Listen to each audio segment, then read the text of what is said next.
이렇게 사순절을 맞이해서 저희가 예수의 도라는 주제를 가지고 하나님 말씀을 나누고 있습니다. 하루하루 매일매일 존전에 오르고 은혜의 보좌 앞에 모여서 주님의 말씀을 듣고 기도할 때마다 하늘이 열리고 영안이 열리는 그런 우리 성도님들 귀한 복이 있기를 축복합니다.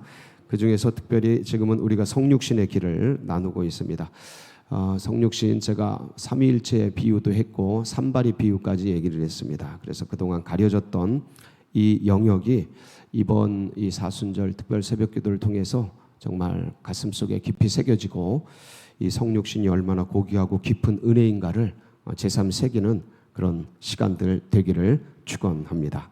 오늘은 누가복음 2장 12절 말씀인데, 어제 우리가 동방박사가 예수님 찾아온 거에서 경배하는 그런 장면들을 함께 보았습니다. 근데 이 동방박사가 예수님을 찾아올 때는 이미 예수님이 태어난 지 얼마 지난 후였습니다. 왜 그런가 하면 예수님의 별을 보고 찾아왔거든요. 그때는 이미 예수님이 탄생을 한 때입니다. 잠깐만요. 그림 좀 이따가 제가 얘기를 드릴게요. 탄생을 한 때였습니다. 그래서 유대인의 왕으로 나시니가 어디 계시뇨? 이렇게 이미 낳은 걸 전제로 하고 유대인의 왕으로 나신 것을 전제로 하고 장소를 묻습니다. 어디 계시냐? 그분은 이미 태어났고 어디 계시냐 하고 이제 묻는데, 그래서 이제 그것을 찾아가서 집에 들어가시죠. 이 동방박사들이 집에 들어갑니다. 그래서 마태복음 2장 2절에 보면 어제 우리가 봤던 그 장면이 나옵니다. 마태복음 2장 2절에 보면 유대인의 왕으로 나신 이가 어디 계시냐 하고 묻고, 그리고 11절에 가면 한번 보실까요? 시작. 집에 들어가 아기와 그의 어머니 마리아가 함께 있는 것을 보고 엎드려 아기께 경배하고 보배압을 열어 황금과 유황과 몰약을 예물로 드니래. 저 집에 들어갈 때 저 집자가 제가 말씀을 드렸죠. 여관이 아니고 집이지 않습니까? 그래서 이미 저 때는 이제 베들레헴의 한 집을 모처를 정하고 그렇게 생활하고 계시는 때였다라는 것을 말씀을 드리면서, 그럼 예수님이 성육신 하셔서 육체 옷을 입고 계셨던 첫날의 모습은 어떤가? 이게 우리가 궁금한 거 아니겠습니까? 그 첫날의 모습을 보면 거기에 이제 기가 막힌 메시지들이 숨겨져 있습니다. 그래서 우리가 그동안 성탄절 때 여러 차례 같이 나누어 보았지만, 이렇게 사순절 통해서 성육신의 길을 같이 걷는 이 마당에 그런 장면들을 우리가 제3 새기는 것도 굉장히 뜻깊은 장면이겠죠. 그래서 오늘 우리가 읽은 이 말씀 속에 말씀이 이제 주님께서 이 땅에 찾아오신 첫날의 모습입니다. 그래서 그때 어떻게 오셨고 왜 오셨고 어떤 모습으로 오셨는지 함께 이제 살펴보면, 누가복음 2장 1절에 하나님께서, 전 이런 장면들을 보면서 한번 읽어볼까요? 시작. 그때 가이사 아구스도가 영을 내려 천하로 다 호적하라 하였으니. 그러니까 저기 시저, 로마의 시저 아닙니까? 그 유명한 세계사에. 그런데 세계사도 주님께서 이렇게 움직여 가신다라는 것을 보면 참 놀랍고, 그러니까 말만 듣고 그냥 귀로만 알던 것들을 이렇게 말씀을 묵상하면서, 야, 하나님이 세계사도 움직여 가시는구나, 확실하구나. 시저에게 호적할 마음을 주신 거죠. 그래서 세금을 걷고 인구를 파악하고 하기 위해서 이제 천하로 호적을 하게 하는데, 근데 이 세계사의 움직임 속에 주님은 어떤 관심을 가지고 계시냐면, 갈릴리 나사렛에서 살던 이 요셉 마리아 부부를 어디로 내려가게 하는 거예요? 유대 베들레헴으로. 유대 베들레헴으로 내려가게 하는 것이죠. 근데 아이를 갖고 있을 때 아니겠습니까? 출산 이렇게 보면 배가 부르고 막 이럴 때 보통 이제 움직이지 않잖아요. 멀리 여행을 하거나 그렇지 않은데 움직일 수밖에 없게 만든 것이 이겁니다. 그래서 1절, 2절로 한번 가볼까요? 이 호적은 그레뇨가 수리아 총독이 되었을 때 처음 한 것이라. 그리고 모든 사람이 호적하러 각각 어디로 돌아갑니까? 고향으로 이제 돌아가게 됩니다. 그러니까 호적령이 내려졌으니까 이게 황제의 명령이에요. 들을 수밖에 없는 거예요. 특히 식민지에 살던 사람들은 세금 내는 게 중요하기 때문에, 인구 파악이 중요하기 때문에 이제 더더군다나 더 뭐 아기를 가졌든 뭐 어렵든 힘들든 무조건 고향으로 돌아가서 호적을 해야 되는 거죠. 그래서 요셉도 다윗의 집 족속이라, 족속이므로. 요셉이 어디 집 족속이에요? 예, 혈통이 다윗의 가문이다 이거죠. 왕족이죠. 대단한 거죠. 갈릴리 나사렛 동네에서 거기 살다가 이제 유대를 향하여 베들레헴이라 하는 다윗의 동네. 이 베들레헴이 떡집이라 그랬죠. 어제 말씀을 드렸어요. 생명의 떡이. 그래서 이제 나오게 되는데 다윗의 동네로 가게 되고, 그 약혼한 마리아와 함께 호적하러 올라가니 마리아가 이미 잉태하였더라. 그래서 이제 몸이 무겁습니다. 몸이 무거운데, 자, 아이를 데리고 거기 있을 때 해산할, 그때의 해산할 날이 차서, 자, 그래서요 첫 아들을 낳아. 이제 장자죠. 예, 육신적으로는 장자입니다. 첫 아들을 낳아 어디에 싸요? 강보에 싸서, 이렇게 보자기 같은 데서 싸서 어디에 뉘입니까? 구유에 뉘었으니 이는 여관에 있을 곳이 없습니다. 그러니까 호정령이 내렸으니까 이제 한꺼번에 쫙 사람들이 몰린 거예요. 마치 구정 때 이렇게 뭐 추석 때, 명절 때 사람들이 몰려서 뭐 그냥 꽉 도로가 차고 그러듯이 이제 수많은 사람들이 몰려오니까 있을 곳이 없는 거죠. 여관들, 호텔들, 뭐 이런 집들이 다 차버린 거예요. 그러니까 이제 몸이 무거우니까, 아이가 이 뱃속에 있으니까 몸이 무거우니까 빨리 갈 수 있어요? 빨리 못 가요? 못 가니까 늦은 거죠. 늦었으니까 이미 여관들이, 빠른 사람들이 다 차지하고 있었던 터입니다. 그러니까 들어갈 데가 없는 거예요. 그래서 어디에 들어간 거예요? 예, 아니 잠깐만 7절 예, 보면 첫 아들을 낳아 강보에 써요. 구유에 뉘었어요. 구유가 뭐죠? 예, 구유는 예, 짐승들이 먹는 여물통입니다. 예, 여물통이죠.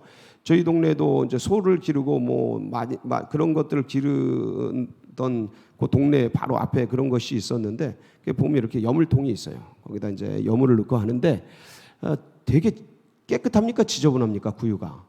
저거 아무리 닦아도 지저분합니다. 예, 저거는 아무리 닦아도 지저분해요.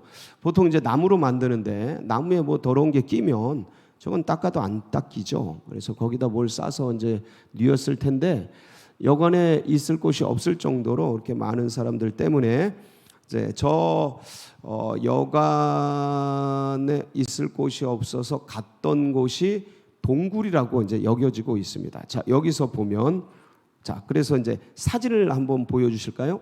사진을 보면 제가 이제 이게 이제 보통 우리들이 알고 있는 이 장면들이죠. 그래서 저 무릎 꿇고 있는 분들이 누구죠? 동방박사. 자, 이 장면이, 그럼 이 장면을 보면 맞습니까? 틀립니까? 이거를 아셔야 돼요. 우리가 이제 어릴 때부터 이 장면을 되게 많이 봐가지고 저렇게 구유에 뉘어 있는 마구간이지 않습니까? 아기를 동방박사들이 저렇게 경배하는 것들이 되게 자연스럽게 인식이 되는데 이건 틀린 겁니다. 왜냐하면 구유에 저렇게 오랫동안, 벌써 뭐 한참 지났을 때인데 저렇게 뉘어 있지 않죠? 이것도 맞는 장면입니까? 틀린 장면입니까? 네, 틀린 장면입니다. 저 이제 동방박사들입니다. 그래서 제가 이거를 찾아보느라고 그래서 이제 쭉 뒤로 넘어가 볼까. 예, 이거는 어떤 장면입니까? 맞을까요? 틀릴까요? 이건 맞습니다. 왜냐하면 동굴이죠.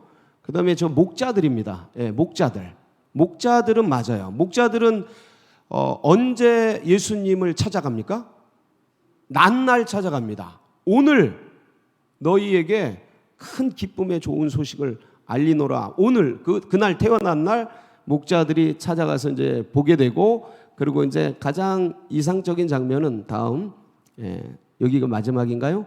예, 이렇게 해서 이렇게 이제 구유에 뉘어 있는 이제 아기를 이제 보게 되죠.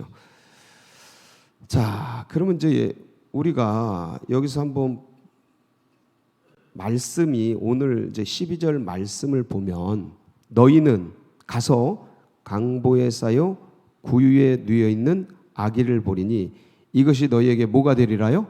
표적이 되리라, 표적이니라 하더니. 근데 이걸 한 번 말씀하신 게 아니고요. 이 성경에서 2장 말씀에서 계속 말씀하십니다. 7절 금방 읽었지만 7절에 보면 뭐라고 되어 있습니까? 첫 아들을 낳아 강보로 싸서 구유에 뉘었으니 이는 여관에 있을 곳이 없음이더라. 그러니까 구유에 뉘어 있는 이 모습 7절에도 말하고 오늘 본문인 12절에도 말씀하시고 16절에 가면 다시 한번 볼까요? 16절 시작. 첫 16절, 16절, 12절 그리고 16절이 없어요. 그래서 제가 읽어드릴게요. 빨리 가서 마리아와 요셉과 구유에 누인 아기를 찾아서. 그러니까 구유에 누인 아기를 찾아. 지금 벌써 몇 번이에요? 세 번째 말씀하고 있는 거예요. 그러니까 이게 중요하다라는 거예요? 안 중요하다라는 거예요? 굉장히 중요하다라는 겁니다. 그렇다면 이게 구유에 뉘어 있는 아기를 볼 텐데 이것이 너희에게 뭐라고요? 표적이라는 거예요. 표적. 근데 이 표적이라는 게 무슨 뜻이냐면 헬라어로 세메이온이라는 뜻입니다. 말이에요. 세메이온이라는 뜻인데 이게 영어로 사인이나 마크, 그러니까 표지나 어떤 사인, 표식을 얘기해요.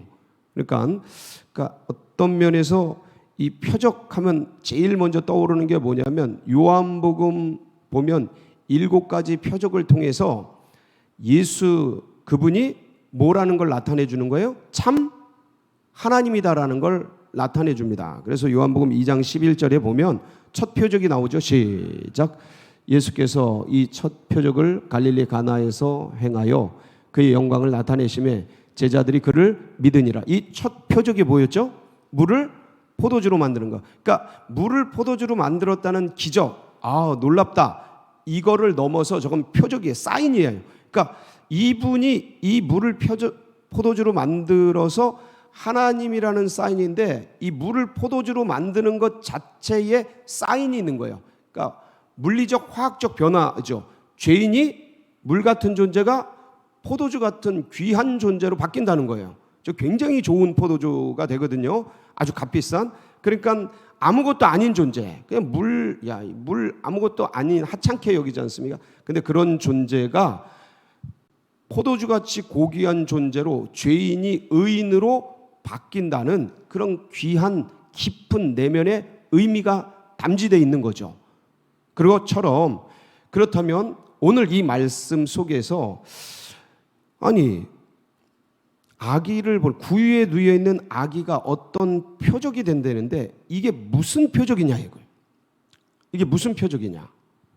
그래서 이 부분을 이제 찾아 들어가면서 우리가 여기에 담겨 있는 놀라운 일들을 이제 같이 찾아보는 그런 시간이 되겠습니다.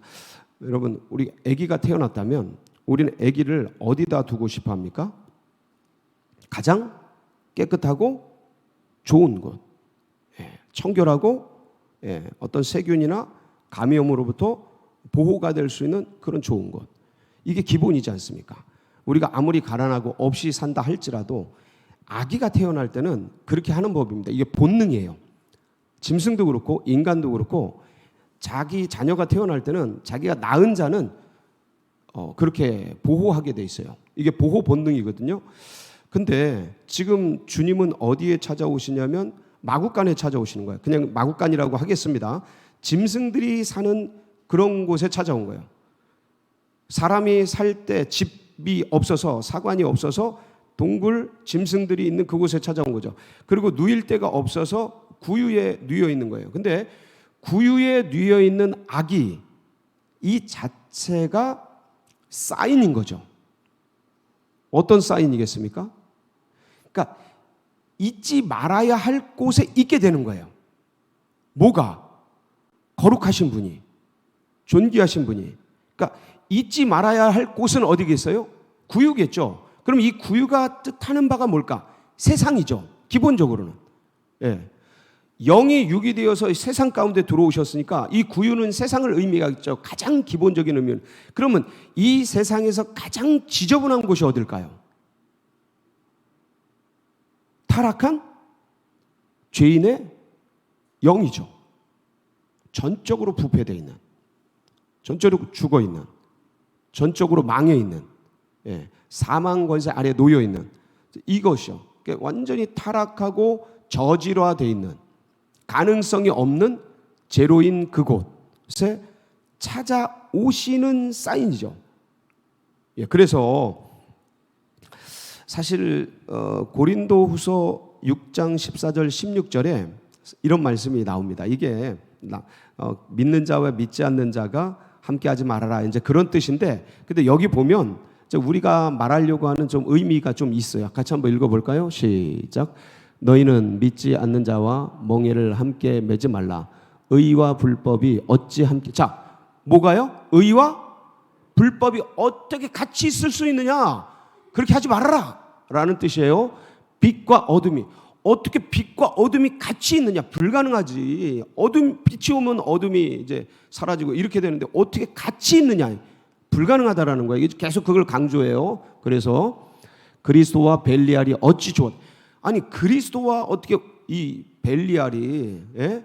우상이 어떻게 같이 있느냐? 있을 수 없는 일이다. 조화되며 믿는 자와 믿지 않는 자가 어찌 상관하며 하나님의 성전과 우상이 어찌 일치가 되리요.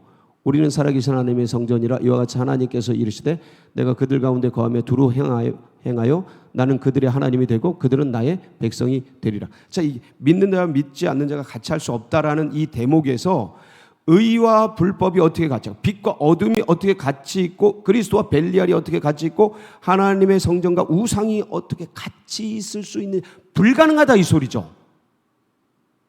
불가능하다. 근데 이 불가능한 일을 누가 하시는 거예요?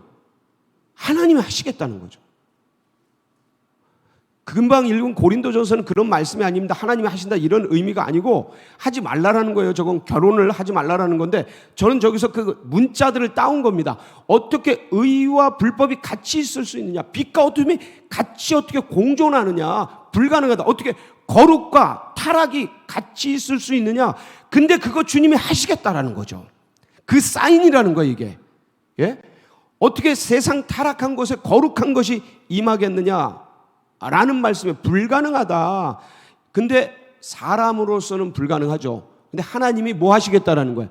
하시겠다라는 사인을 어디에 두신 거예요? 구유에 누여있는 아기 예수를 통해 우리에게 보여주신 거죠. 드러내신 거죠. 알려주신 거죠. 사실은 이게 가능하지 않습니다. 인간의 힘으로 불가능한 일이에요. 할 수 없는 일이에요. 있을 수 없는 일이죠. 그래서 고린도후서 4장 6절에서 10절을 보면 이 불가능한 말씀을 기가 막히게 묘사한 말씀이 있습니다. 같이 읽습니다. 시작. 어두운 데에 빛이 빛이라 말씀하셨던 그 하나님께서 예수 그리스도의 얼굴에 있는 하나님의 영광의 아는 빛을 우리 마음에 비추셨느니라. 우리가 이 보배를 질그릇에 가졌으니 이는 심히 큰 능력은 하나님께 있고 우리에게 있지 아니함을 알게 하려 함이라. 우리가 사방으로 우겨쌈을 당하여도 쌓이지 아니하며 답답한 일을 당하여도 낙심하지 아니하며 박해를 받아도 버림받지 아니하고 거꾸로 뜨림을 당하여도 망하지 아니하고 우리가 항상 예수의 죽음을 몸에 짊어짐은 예수의 생명이 또한 우리 몸에 나타내게 하려 함이라. 6절 한번 보여주실까요? 어두운 데에 빛이 빛이라 말씀하셨던 그 하나님께서 예수 그리스도의 영광에 있는 하나님의 영광을 아는 빛을 우리 마음에 비추셨는데 그게 뭐냐면 7절인 거예요. 7절. 그래서 우리가 이 보배를 어디에 가졌어요? 질그릇에. 이 보배는 누굴까요? 예수 그리스도. 이게 저 질그릇은 누구예요? 우리예요. 우리 질그릇. 그러니까 이 보배를 질그릇에 가진 이 모습의 사인이 뭡니까? 오늘 구유에 누여 있는 아기 예수인 거죠. 네. 똑같은 언어를 이 구유에 누여 있는 아기 예수라는 이 복음서의 말씀을 그대로 인문학 신학적 언어로 저렇게 새겨놓은 거예요. 바울이 그래서 천재죠. 왜냐하면 이런 말씀들을 가지고 예수님의 그 성육신 하신 이 모습들을 가지고 전부 그 시대의 헬라어 문학 속에서 그 철학적 신학적 모든 언어들을 끄집어내서 이 땅의 언어를 끄집어내서 하나님의 말씀으로 드러낸 거죠. 이 보배를 어디에 가졌으니? 질그릇에 가졌으니. 이게 있을 수 없는 일이죠. 그렇게 안 하죠, 사람들은. 근데 하나님이 하신 거예요. 그래서 마태복음 19장 26절에 보면 무슨 말씀이세요? 시작. 예수께서 그들을 보시며 이르시되 사람으로서는 할 수 없으나 하나님으로서는 다 하실 수 있느니라. 아멘이십니까? 하나님이 하신 거예요. 누구를 위해서요? 우리를 위해서. 그래서 그 낮고 천한 곳에 찾아오셨고, 그리하여서 그 모든 수모와 모든 것들을 견디면서 그 길을 걸어가신 거죠. 그러니까 주님은 출생부터 마지막까지 머리 둘 것 없이 그렇게 살아가셨던 거예요. 기가 막힌 은혜성. 누구를 구원하려고요? 예, 우리를 구원하려고. 우리 중에서 누구요? 나를 구원하게. 그러니까 이게 그래서 주님이 이렇게 오셨구나. 그리고 이게 마리아의 몸에 성령으로 잉태되는 장면의 모습인 거예요. 그러니까 이게 드러난 거죠. 구유에 누워 있는 아기 예수의 모습 속에서 드러난 거고, 질그릇에 담긴 보배를 우리 속에 넣어주시고, 이 타락한 존재 가운데 성령의 전이 되게 하시고, 그래서 우리를 오늘날 이 땅에 여기에 세워주셨습니다. 사랑하는 성도 여러분, 이제 3월달 시작하면서 오늘 3.1절 공휴일임에도 불구하고, 그래서 이제 우리는 이 새벽을 깨우면서 존전에 올라올 수 있기까지 주님께서 이끌어 주셨습니다. 여러분 마음껏 주님을 찬양하시고 이 은혜를 베풀어 주신 주님께 감사하시고 승리하는 복된 날이 되시길 축복합니다. 같이 기도하시겠습니다. 합심해서 기도하실 때 우리 환우들 위해서 계속해서 기도해 주시고, 그리고 오늘 포도나무 팀 하나님께서 정말 포도나무처럼 주렁주렁 은혜의 열매 많이 맺힐 수 있는 아름다운 팀, 아름다운 셀 되도록 특별히 기도해 주시고, 여러분 각자의 기도 제목, 그리고 서울제일교회 나아가는 앞길 붙들고 우리 주여 부르짖고 기도하며 나갑니다. 부르짖습니다. 주여